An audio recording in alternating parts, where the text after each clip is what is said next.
2003년 9월 29일 중국 셴양시에서 한 여성이 살해된 채 발견됐습니다. 종종 일어나는 살인 사건이었지만 다른 사건보다 더 대두됐던 것은 피해자가 검찰총장의 아내였기 때문이었죠.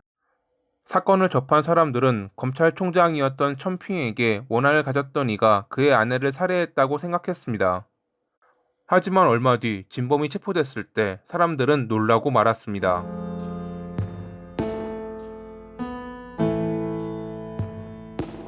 사건 발생 당일 천핑은 아침 7시 40분에 출근했고 자기가 나올 때까지도 아내인 왕링은 잠들어 있었습니다. 그런데 오전 11시 무렵 친구에게 전화가 와 급한 일이 생겨 왕링에게 전화했는데 그녀가 받지 않는다고 말합니다. 천핑은 자기가 확인해 보겠다며 집에 전화를 걸어보았지만 친구의 말처럼 그녀는 전화를 받지 않았습니다. 아내가 자고 있다고 생각한 그는 바로 위층에 사는 이웃에게 전화해 상황을 설명하고 자기 집 문을 좀 두드려 그녀를 깨워달라고 말했습니다. 하지만 잠시 뒤 안에서 아무런 소리가 들리지 않는다는 이웃의 전화에 그는 마침 점심을 먹으러 간다는 동료와 함께 자신의 집으로 갔습니다. 12시 20분쯤 집에 도착했지만 막상 안으로는 들어가지 못했습니다. 하필 그가 집 열쇠를 사무실에 두고 왔거든요. 문을 두드려도 아무런 반응이 없자 이상함을 감지한 동료는 옆집의 양해를 구하고 베란다를 이용해 넘어갔습니다. 그런 그의 눈에 들어온 것은 붉게 물든 침대였습니다. 베란다 문이 잠겨 있어 안에는 들어가지 못해 당장 확인할 수 없었지만 누군가 침대에 누워 있는 듯한 실루엣이 보였습니다. 동료는 천핑에게 이 사실을 알렸고 그는 곧바로 열쇠공을 불러 강제로 집 안으로 들어갔습니다. 침대는 동료가 보았던 대로 붉게 물들어 있었고 가운데에는 사망해 있는 왕링이 누워 있었습니다. 두 손과 발이 나일론 끈으로 묶인 채 잠옷을 입고 있었지만 하의가 없었고 가슴을 비롯해 여러 부위에 자상이 나 있던 왕링. 침대는 어지럽혀져 있었고 이불에도 핏자국이 있던 것으로 보아 그녀는 범인과 몸싸움을 벌였던 것으로 보였습니다. 핏자국이 묻어있는 장갑이 떨어져 있어 범인의 것이라 의심됐지만 장갑 안에선 지문 등 범인을 유추할 수 있는 별다른 증거는 발견되지 않았습니다. 침실 바닥에는 왕링과 천핑의 것이 아닌 신발 자국이 선명하게 나 있었고 흉기는 발견되지 않았지만 짧고 날카로운 곡선형의 칼이라는 게 밝혀졌습니다. 현장을 조사하던 경찰은 서랍 등에서 꽤 많은 현금과 유가 증권을 발견했는데 범인은 돈을 노린 게 아닌지 그대로 두고 갔습니다. 검찰총장의 아내가 살해됐다는 보고에 생양시 경찰 고위 간부들은 즉시 전담반을 구성해 사건을 빨리 해결하라고 지시했습니다. 일단 돈을 노린 강도가 아니었기에 왕린과 원한 관계에 있던 이들을 위주로 조사했지만 별다른 소득은 없었습니다.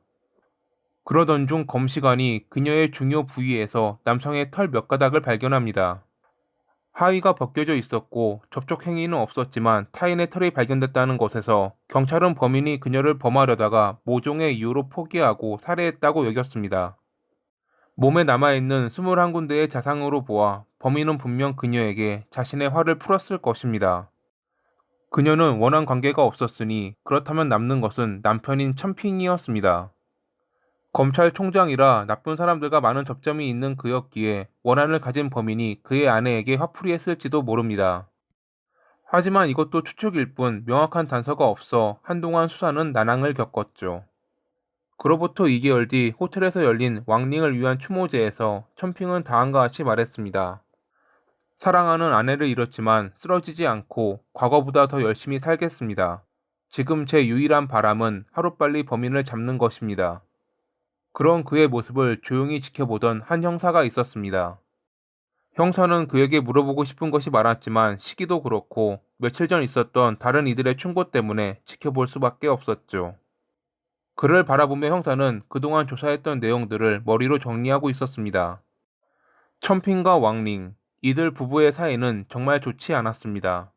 이웃들도 알 만큼 하루가 멀다 하고 큰 소리를 내며 싸울 정도로 말이죠.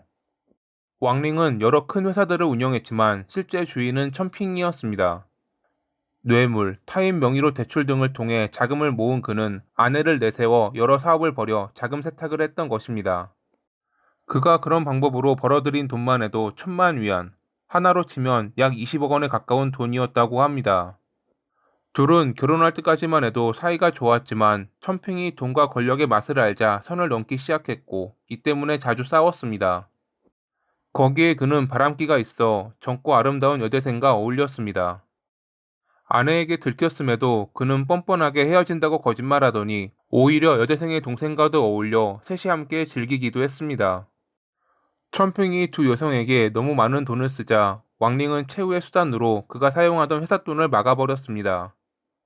그러자 그는 자기의 지위를 이용해 청탁으로 뇌물을 받기에 이릅니다. 이런 것 때문에 둘은 오랜 불화를 겪었고 자주 다투었던 것입니다. 형사는 이를 왕링의 친한 친구에게 들었는데 처음 들었을 때는 거짓말일 가능성도 염두에 두었지만 얼마 뒤 왕링의 사무실 금고에서 친구가 말했던 것과 똑같은 내용이 적혀 있는 서류를 발견했습니다.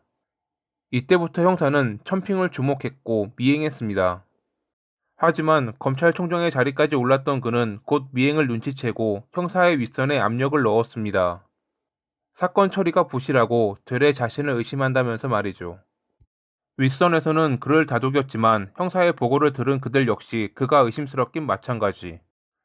형사에게 일단 발을 뺀 척하라고 지시한 그들은 좀 더 제대로 된 조사를 위해 우거칭이라는 조사관을 파견했습니다. 그는 당시 중국에서 열 손가락 안에 들어가는 뛰어난 조사관으로 큼직한 사건 중 그의 손을 거치지 않은 게 없을 정도였다고 합니다.